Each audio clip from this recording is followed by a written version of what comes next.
All right, welcome back everyone to another episode of the Under the Rim podcast. I'm joined here today by Lukas Weese, a sports journalist. How are you doing today? Kyle, I'm great. Thanks so much for having me on your podcast. Looking forward to talking hoops with you, man. Looking forward to it too. And I just want to ask, because I want to ask everyone this at the beginning of each podcast, just where did the love for basketball just begin, just to get a general sense? Where did you start watching? How did it happen? Well, look, I grew up a sports fan, like I'm sure many of your listeners. Growing up in Toronto, I became, captivated by all sports, but basketball for me, it was Vince Carter, man. It was that slam dunk contest when he looked into the cameras and said, "It's over." And certainly that was the moment that really developed my fandom. And yeah, I think at that moment, I think of Carmelo Anthony playing for Syracuse, leading the national championship in the March Madness. I really fell in love with that event. And ever since, I've really developed a love and appreciation for basketball. And I know for Raptors fans, a lot of mediocre years, a lot of years where we were laughed at and the laughing stock, but we got the last laugh in 2019 when we won a championship. So, yeah, that would be when my love of basketball began. Yeah, and I can probably safely assume you're a Raptors fan, like first and foremost when it comes to the NBA.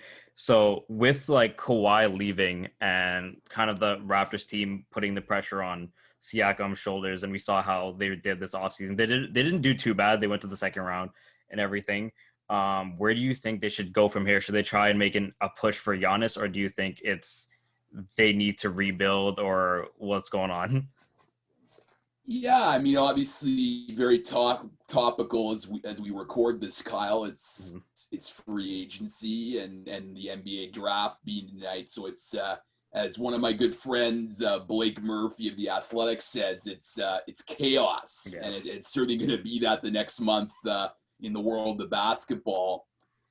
I think for the Raptors, the big priority is finding a home, first and foremost. They do not know where they're going to be playing next season. They don't know where training camp is going to be. So I think that's first and foremost before we get into the actual transactional news is whether or not we're going to be playing in Canada or the United States. Certainly looking unlikely in Canada to start the season.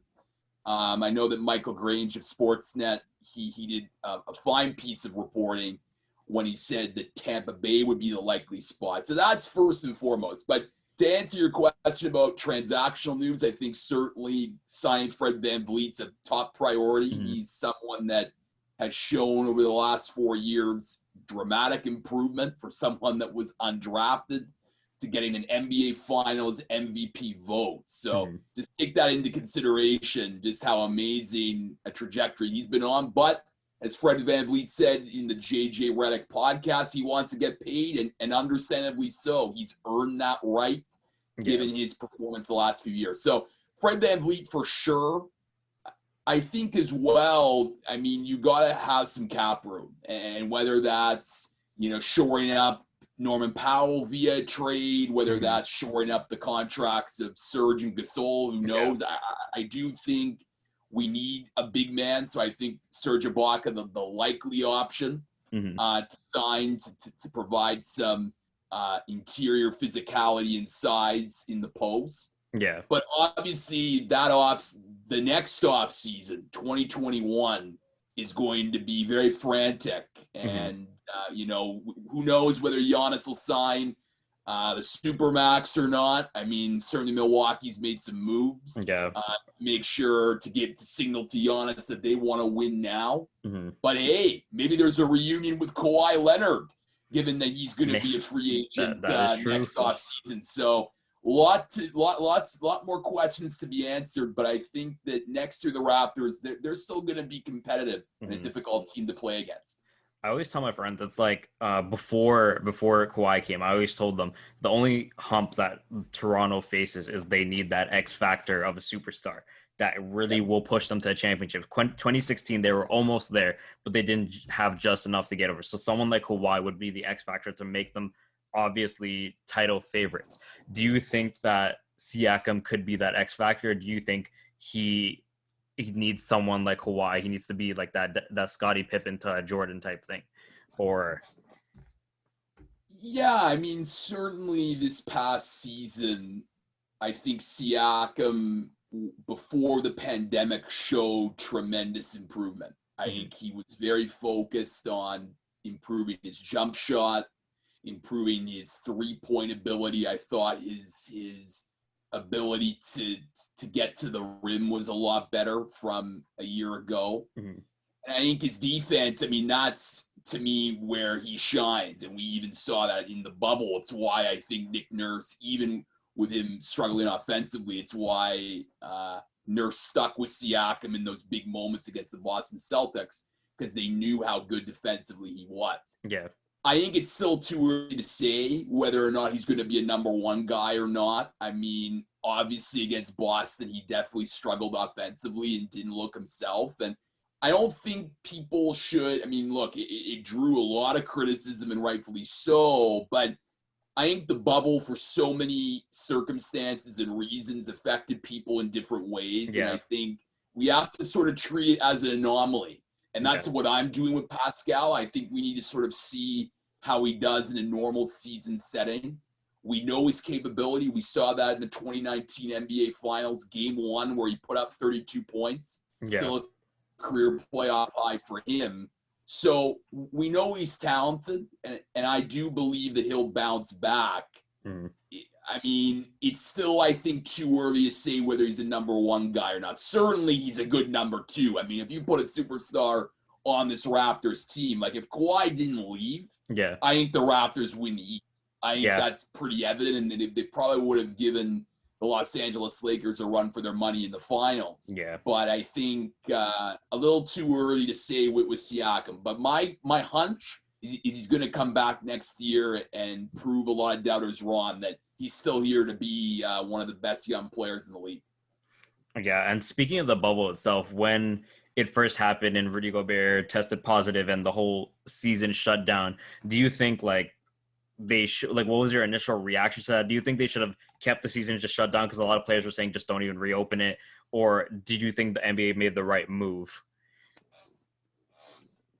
Well, I'll tell you a little story about how I found out the news, because I think it's good for your listeners. I was actually in Florida for as an FYI, Kyle and I both attend Centennial College. We're in different journalism programs, but I'm in the graduate sports journalism program, and they do a yearly trip down to Florida.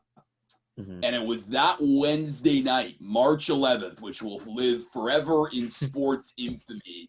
That was the night that Rudy Gobert tested positive, and the whole sports world began to shut down. And it was truly stunning. I mean, it was truly stunning to be in the United States at that time and really watching our world change forever. In terms of whether the NBA should have stayed shut down, I don't think so. I don't think that would, just from a pure economic standpoint, it would have not been great. They would have lost way more money than they already did. But I also think, too, it provided a necessary distraction for people. And I know that 2020 has been a year where we've sort of evaluated that. Like, can sports really be an escapism for people? Certainly it's hard, but I think at that period of time, I think basketball from the end of July all the way to the middle of October was pretty exciting. And certainly, even though there weren't fans in the stands, it was very intense. There were a lot of compelling moments. And I also think that the players, the reason why they wanted to restart, and one of the main conditions of the restart, was ensuring that the social justice messaging of Black Lives Matter and anti-Black racism would be at the forefront. And I think if they stayed shut down, I don't think some of the necessary changes, like getting NBA arenas to become voting centers, forming an actual social justice coalition between the NBA and NBPA, would have happened. So for that being said, I think, look, Did the bubble affect people a certain way? Absolutely. Was it a strain? Mentally, emotionally? Absolutely. I know these are multimillionaire athletes, but the fact of the matter is they were separated from their families for so long, it takes a toll. Yeah. But I think the NBA did the right thing. And let's see. I mean, it's going to be challenging. I mean, starting a new season amidst the pandemic that's skyrocketing. It isn't going anywhere. But I really applaud the NBA for what they did in terms of the bubble and keeping the players and everyone in the bubble safe. Yeah, just like with my article I'm writing, I'm building on that whole, when they reopened, it was more than just sports at a point. It was right when the Black Lives Matter movement was in full spring, and everything really happened. The players were debating if they should go back, if they shouldn't go back, if this is really the right thing to do. And I was saying personally, they should go back because it's giving those kids that really can't talk, who can't walk on the streets or anything, a voice for hope, something to look forward to in these whole times of, they were like in these really sad times. They could look up to these athletes that were basically like Superman to them. So what did it really mean to you as a basketball fan, or even as a sports journalist, when the NBA resumed and it opened back up during all these different events? Well, it provided content. I mean, Yeah. I remember when sports was shut down. I mean, I write for RaptorsRepublic.com. It's where you can find a lot of my basketball work. And I remember that during April, and normally the start of the NBA playoffs, I was doing a daily recap following the repeats of the Raptors championship run on TSN and Sportsnet. Now, that's all great, and it was fun to relive that championship run, but I wanted live content. Like, I wanted live new things to talk about. So, I mean, obviously, with the NBA restarting, it provided, obviously, lots of storylines, whether it was Jamal Murray's ascension onto the NBA map, obviously the Raptors until the second round, losing in the Boston Celtics in 7 games, but then other stories like LeBron James. I mean, his quest to win a championship, his 4th reign, and Jimmy Butler and the $20 coffee, like all those funny things, I think, were provided a nice respite and certainly allowed for me to try and tell some compelling stories. And it's been a common I guess fault that people would say with the bubble is they say no matter who won the championship, there would be an asterisk beside it. Do you think that's true, or do you think, personally, I think these players played hard. They played hard. They played like if no one was there, people were there. They played like they were going to play every single day. And I don't think saying an asterisk or saying this championship isn't really a critique to anybody who won it.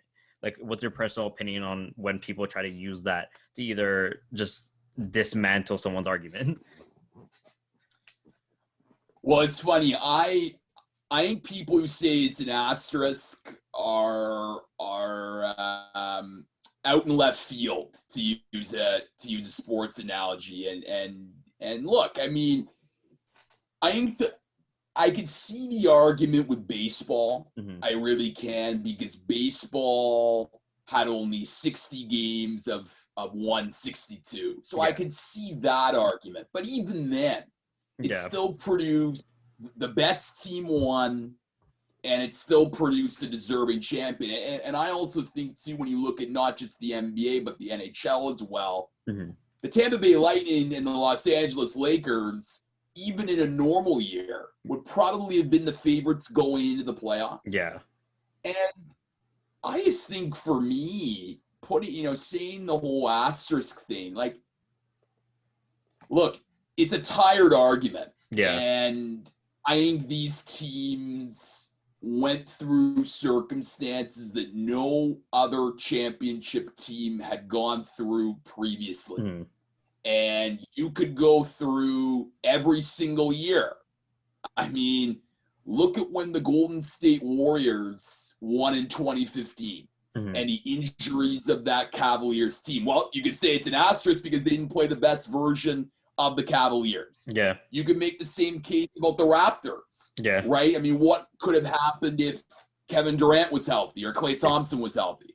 So, I mean, you can make that point each and every year. Every championship team goes through circumstances. Mm-hmm. I think you got to elevate the challenges and the adversity that they overcome, being in a bubble, being away from their families, in determining whether or not they're a worthy champion. So for those reasons, I don't like putting an asterisk on the champions. Yeah. And to me, they're very worthy. So that's my take on that.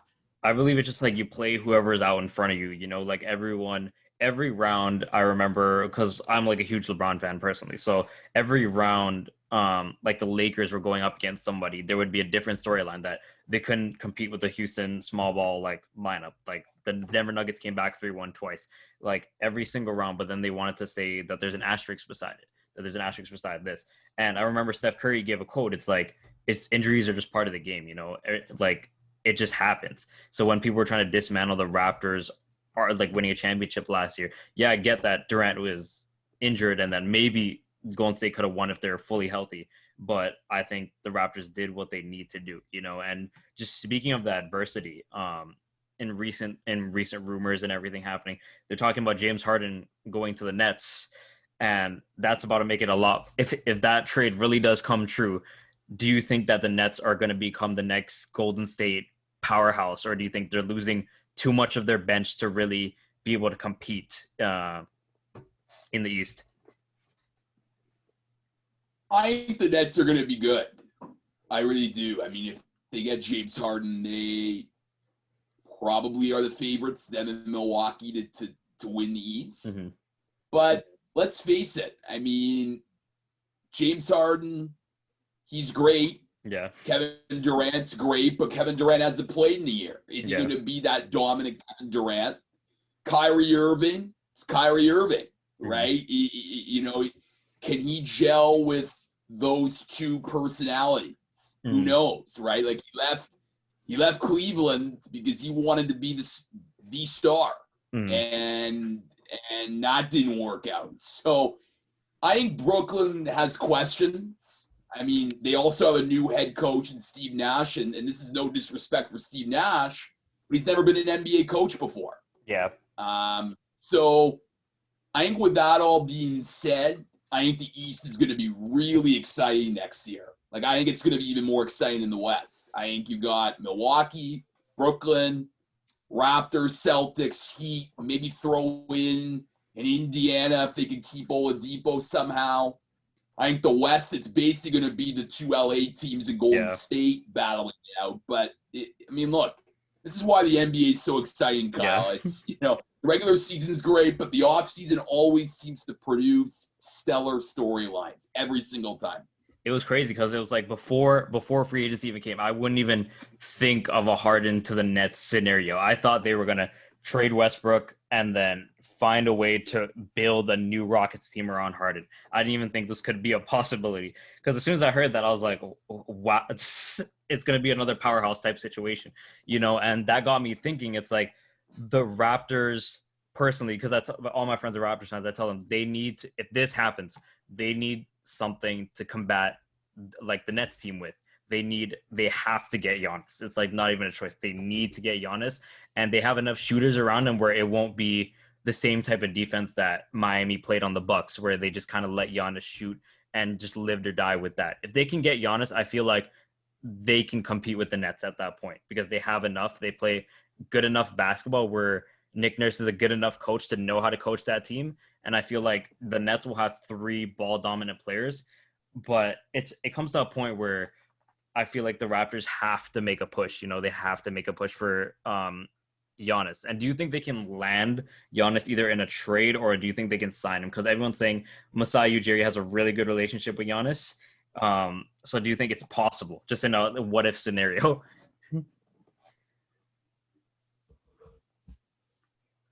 You cut out a bit there, Kyle, but I think you asked me about whether or not Giannis could be landed in Toronto. Yeah, like, I mean, I really believe in Masai.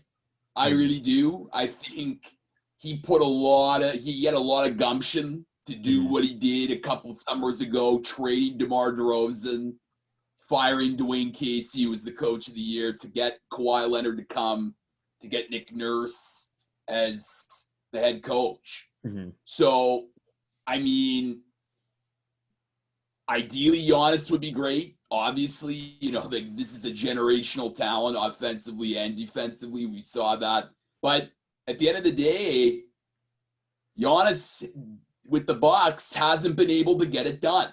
Yeah. And I think the big reason is that he doesn't have the pieces around him. Mm-hmm. It's the same thing like Kawhi Leonard. Like with the Clippers. The Clippers lose to the Nuggets up 3-1. I think if Kawhi stays, the Raptors supporting cast is really good. Mm-hmm. So that's why they have that championship DNA still that Kawhi really injected into them. So I think it's too early, to say. Obviously, Masai knows. I think the relationship with Giannis helps. But I think it's going to be interesting. I think if he signs the Supermax, the chances of Giannis coming to Toronto are certainly reduced. Mm-hmm. But if he doesn't, hey, we're still in the sweepstakes, and let's hope for the best. Yeah, and just talking about Kawhi for a little bit, because I remember the city almost went quiet when it was announced that Kawhi wasn't staying. It's like this city, it wasn't even just Toronto. This whole country loved Kawhi. We gave him everything, and we did as much. You did everything you could possibly do to keep a superstar around. And I think at the end of the day, it just came to him wanting to go home and play for home. But I strongly think that he should have stayed in Toronto, because they had a good chance to repeat, considering what we saw in the East this year. But just like, how did you react to when he said he was going to sign with the Clippers? Look, obviously, it would have been awesome to have Kawhi another year, but you got to respect the decision, right? Mm-hmm. Like, and it's easy for us to speak in our armchairs, and we have nothing to really, we don't care, right? Mm-hmm. Like, but it's his decision. I think it was nuts how crazy the speculation was. Like, I don't think I've ever seen, we may never see again, like the Kawhi watch. Like, it was like, I remember walking down Yorkville and being in front of like the Hazelton where apparently he was staying, and just like all the cameras and everyone was like there, and it was crazy. And like apparently like it got disproved, like he wasn't there. So it was like such a crazy story. But and like with the CP24 following like that card from the airport was pretty nuts. So like it was wild. But look, I think what Kawhi Leonard did for our franchise, you can't ask for anything more, as you said. And, certainly is part of our history for many years to come. Yeah, and just a last question before I let you go here. Just early predictions. Who's your early MVP prediction and early championship prediction? Whew. I like Golden State. I really do. I think Golden State's a team that you shouldn't overlook. I think Steph and Clay and Draymond are going to come back with a real fire burning inside them. Like, look, I know it's LeBron and I know everyone's talking about them, but we're here too.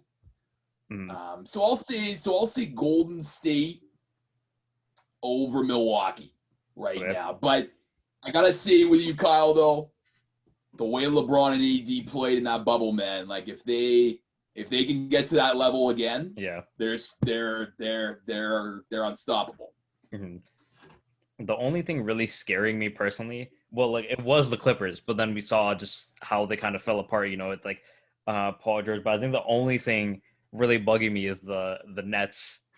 The Nets over there with KD and Kyrie, because if they can play like how we know KD and Kyrie can play, and if they manage to bring in James Harden, but I just have the Lakers repeating.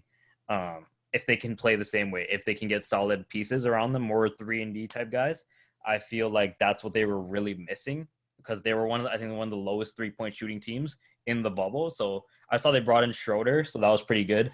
But for my own like the prediction about that. I think it's the Lakers. And for MVP, I'm just throwing it out there. I think Luka Doncic is gonna win his first MVP this year. I feel like everyone's putting him on notice. I feel like Giannis can't get another MVP until he really proves himself in the playoffs, even though it's a regular season award. Because there are a lot of narratives that go with the MVP award. So for sure. Mm-hmm. So who do you have as your own MVP? Do you have the same thing, or do you have Giannis going 3 in a row? I'll go Kevin Durant. All right. I can see that though. If Durant can come back as we know him to be, I can see him playing with the fire enough to get in MVP. I think he's gonna come back again with a real fire. I mean, new team. He hasn't been around for a year. I think he's ready to show why he's still got it. Mm-hmm. All right. I want to thank you so much for taking your time to come on the podcast. If there's anything you want to promote, you could do it now freely, just as a gratitude. Yeah, I mean, follow me on Twitter at Weese Sports. That's at WEESE Sports. And yeah, Kyle, keep up the great work you're doing, man. And all the best to you. All right. Thank you so much again.